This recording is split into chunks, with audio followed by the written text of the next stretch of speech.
The Director General of the National Environmental Standards and Regulations Enforcement Agency, Professor Aliyu Jauro, continues his explanation on efforts to ensure compliance with the nation's environmental regulations.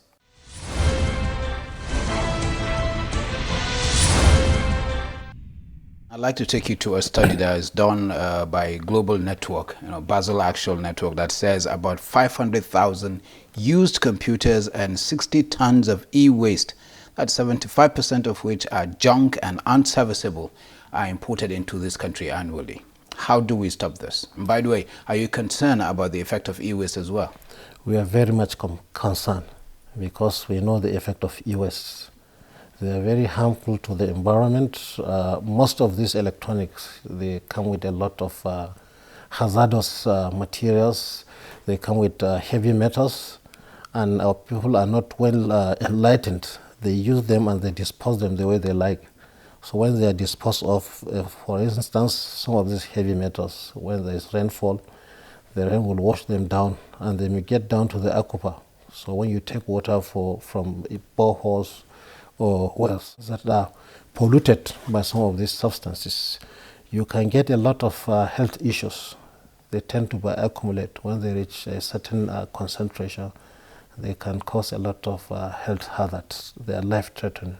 Likewise, our people have the habit of burning cables from some of these electronics in order to recover the metals, especially copper. So most of these insulations, they have some flame retardant, brominated flame retardants. So when you burn them together with the polymeric materials, they generate some noxious pollutants, which most people will inhale unknown to them. So, and these are very harmful.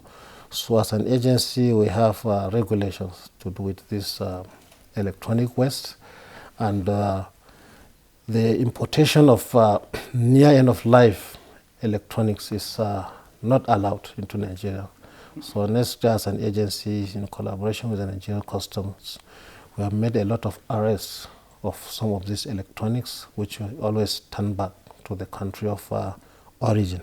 And recently, we were able to get a grant from the United Nations Environmental Program, UNEP, through their GEF, Global Environmental Facility, for a pilot project in which we used to showcase the best way to manage this electronic waste in a circular fashion, circular economic fashion, so that you get the valuable materials from them.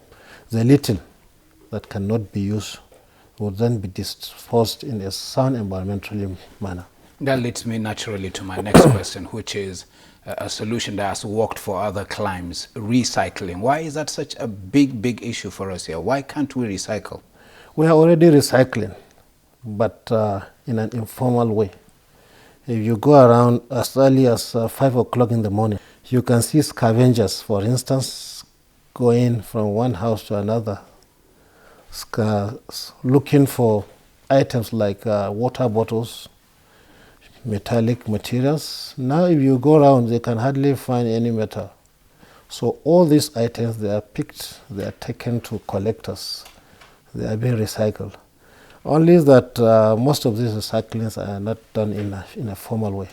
But now, NEST as an agency, in collaboration with major food manufacturing companies, we have come up with the Food and Beverages Recycling Alliance, which is a producer responsibility organization that is going to manage the waste that is being generated from items produced by these companies.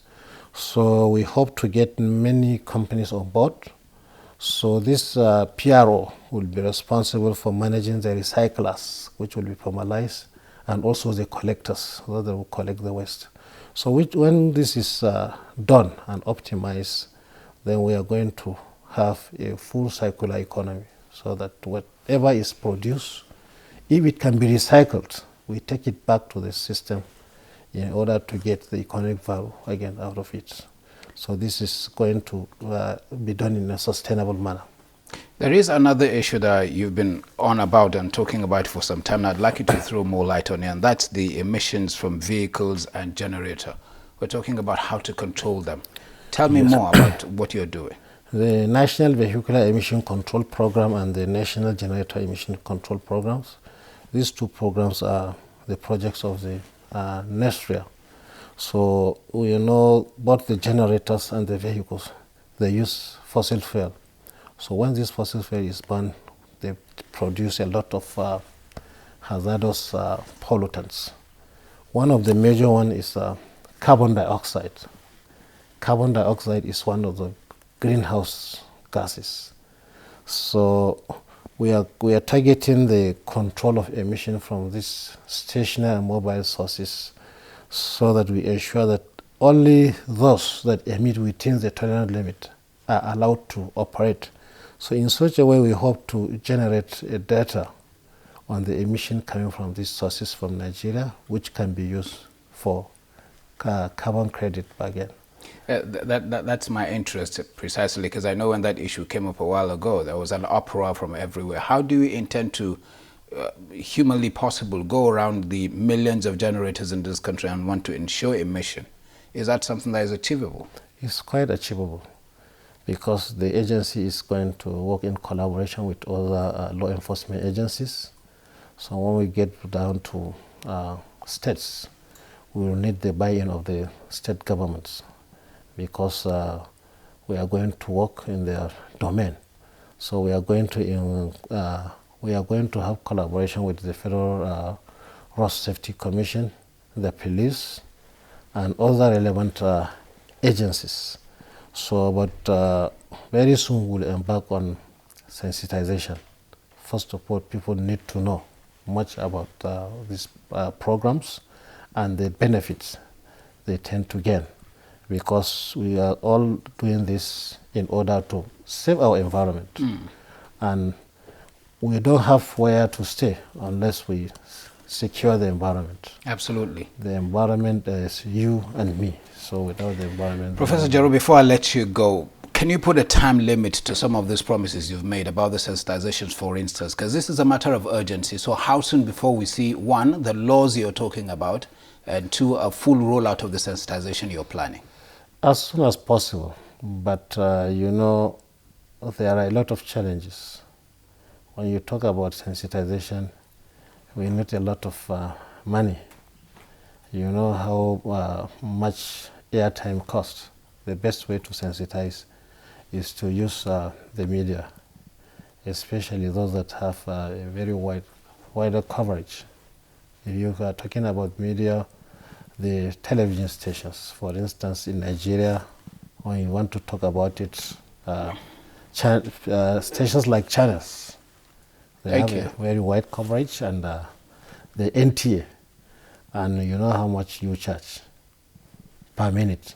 So we need to get a lot of money before we can embark on such things. But at local level, we are doing our best. We visit local communities, we talk to their chiefs, we cover the subjects, we sensitize them. But this is not good enough. I guarantee you, if you come to us, you get value for money. Professor Jaro, thank you for coming on Dateline. Thank you very much. Thank you very much. And I wish you luck with your campaign. Thank you. Thanks a lot.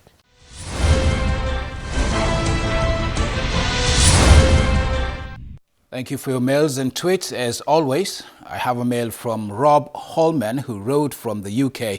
He says, I watched your conversation regarding the waste management issues facing Nigeria. I have been to Lagos to discuss a system and technology for recycled PET bottles into new bottles.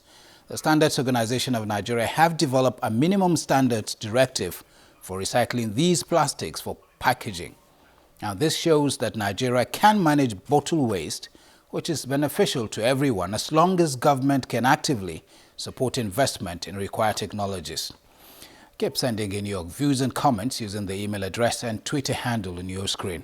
Also, be sure to share anything happening within your locality with us. Don't forget, you can view the program on youtube.com/channelsweb/videos. Thank you for watching. I'm Ibrahim Adra. We'll see you next time.